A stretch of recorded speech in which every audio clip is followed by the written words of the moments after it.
Llengüaferits, sabeu quina setmana som? Ah, això sí. Sí? És la setmana que comencen les escoles. Tenim una feinada ja com a profe. Sí. O, si voleu us ho explico. També. Però també és la setmana del llibre en català. Esclar, la setmana del llibre en català. I nosaltres, evidentment, volíem fer la nostra aportació. Llavors, us hem portat una selecció de llibres. Sí, de llibres d'aventures, de llibres de misteri. No, uns llibres ben llengüaferits, evidentment, que parlen de llengua catalana i altres llengües. Sí. Que no sigui un llibre teu, sobretot. Que no sigui un llibre meu. D'acord, que no sigui un llibre meu. Tinc una selecció de llibres, sí. Mireu, vinga, som-hi. començaria amb aquest. Sociolingüística per a joves, d'en Jordi Soler i Camardons. És un llibre publicat ja fa bastants anys, però que va tenir molt d'èxit, perquè et permet conèixer què és la sociolingüística, aprendre'n, saber com funcionen les llengües en la societat, com es relacionen entre elles, una miqueta tot. És un llibre que va ser tan interessant que ara fa ben poc el mateix autor, a través de Boliana Edicions, en va publicar una reedició que du per títol Sociolingüística per a joves del segle XXI, adaptada a l'actualitat. És un llibre imprescindible per tenir unes nocions essencials de sociolingüística. Molt bé. Tinc una segona proposta. Aquesta és del gran Jesús Tuson, expert en diversitat lingüística. El llibre, Mal de llengües, és un llibre que ha tingut moltíssimes edicions també i ens parla de la diversitat de les llengües del món, de la importància de preservar-la i sobretot dels prejudicis lingüístics, que fan molt de mal.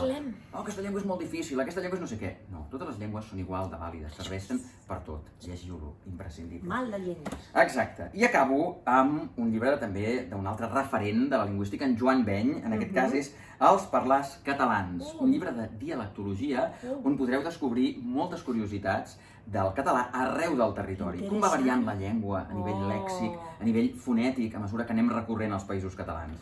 Aquest llibre ens ho explica molt bé. Molta diversitat aquí, eh? Jo fins aquí la meva selecció. Doncs jo també he portat una selecció de 3 llibres també, evidentment. Molt bé. Vinga, va, que parlàvem del català, no? Doncs seguim amb la nostra llengua. El futur del català depèn de tu, de la gran Carme Junyent, evidentment, que és tan important per a nosaltres, una gran experta en llengua catalana i en llengües del món, evidentment, sobretot a l'Àfrica, i que doncs, és un dels últims llibres que ha tret. I és molt important aquest llibre, i sobretot parla de què podem fer nosaltres com a ciutadans lingüístics per preservar la llengua catalana. O sigui que el futur del català depèn de tu. Depèn de tu, també? Sí, depèn de tots nosaltres. Perfecte. Què més? Seguim amb el català. Salvem els mots perquè som uns amants de les llengües i de les paraules. Del Jordi Badia i Pujol. I llavors, jo, clar, estic aprenent un munt de coses, perquè, clar, jo no sé tot el lèxic català, imagineu-vos. I, clar, ensenya com es poden rescatar tantes paraules genuïnes. O sigui, en lloc de dir una paraula venint del castellà o d'una altra llengua, utilitzem la paraula original en català. Paraules molt genuïnes, oi que sí? Sí. Importantíssim. Clar, encara estic llegint, llavors no us faré el llistat ara, eh? O sigui que salvem els mots del Jordi Badia i Pujol. M'ho puc mirar mentrestant? Sí, i tant. I evidentment som llengüaferits, ens encanten les llengües, la diversitat de les llengües, i tenim aquest que és el meu xusxu, que és el meu preferit, en francès es diu, del David Valls-Botet, que es diu Les llengües de l'anaconda. I és apassionant aquest llibre. Jo me'l vaig llegir aquest estiu. Jo també. Sí, tu també? Sí, i tant. No recordes? Res. No és estrany.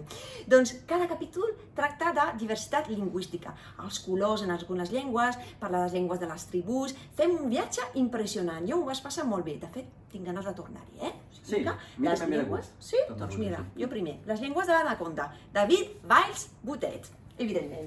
I, evidentment, i si parlem el català de David Vila i Ros, vinga, fes la teva promoció. Ja està, jo no, és igual, només... Home, també ara queda una mica malament fer publicitat als meus llibres. No, deixem-ho aquí. Ha estat molt bé, per això. Sí, jo crec, sobretot, llegiu tots aquests llibres perquè ens permetran entendre la importància que tenen les llengües arreu del món i en particular el català, la situació en què està i què podem fer perquè sigui una llengua plenament normal. Llegiu sobre el català, sobre les llengües i sobretot llegiu en català! Llengüaferits, som-hi!